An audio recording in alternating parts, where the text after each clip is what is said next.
Imagine it's a crowded pub on a Saturday night and you've just bought your friends a round of drinks. What do you need but a brewery tray? Well, my next guest developed his passion for these pieces of pub ephemera on just such a night, while he was following his favourite football team, Notts County. So tell us what happened, Richard. Well, I was in a pub with my friend who did collect a few trays. We went to the bar, he asked for a tray for his collection, and this tray came out.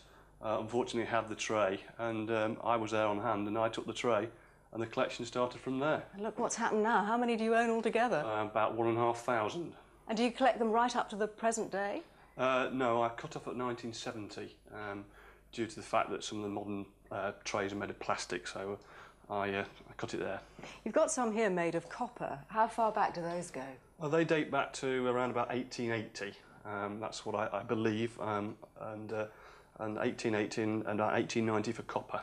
So is it the history of the breweries and the trays themselves, the type of lettering, the printing and so forth that fascinates you? Yeah, I think that what I'm doing here is preserving brewery history, obviously dating back from the 1880s, 1890s through to date. You can see the different type of advertising, you can see the colours of the trays. I mean, it changes dramatically from period to period, from the plain enamels and coppers through to pre-war and just post the war, where there were lots of colours used in the printing.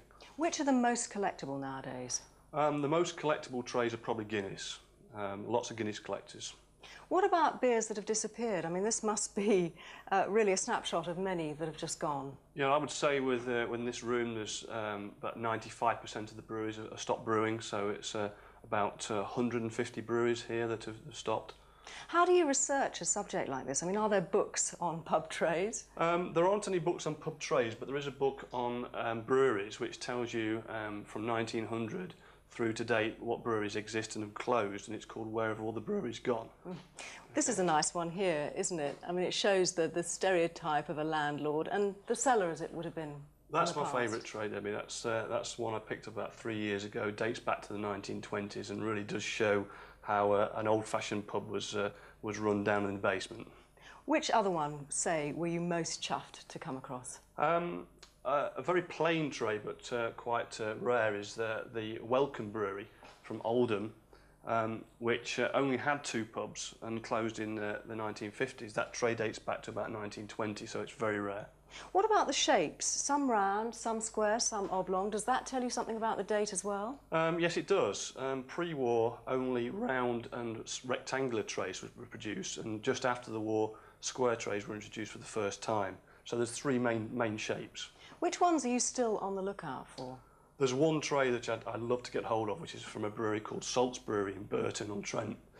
I have a number of brewery items from that brewery, but not a tray, even though I have 1,500. Have you got any tips for would-be collectors? Yeah, I mean, I started by simply asking in a publican and saying, well, can I put £1 in a charity box? And that usually did the trick. And what about the beers themselves? I mean, are you partial to your ale? I love my ale. I'm a real ale fanatic, and go around the country tasting different beers. Are they valuable, these trays? I mean, how much do they change hands for? Probably the most expensive is around about £50, but as a collection, it's obviously worth a little bit more. You're going to have to write a book about the subject now, aren't you? Yeah, that's probably one of my future aims, is to write a book, because there isn't a book that exists at the moment specifically for trays, so I'd like to be the first to do that. I mean, what does your wife or girlfriend think about this? I mean, every time you go to a pub, are you obsessed with looking for trays? Well, she thinks I'm mad, but she collects teddy bears as well, so there's 2 collectors in the family. Fair dues, then. Well, thanks very much for bringing them all along. Thank you very much.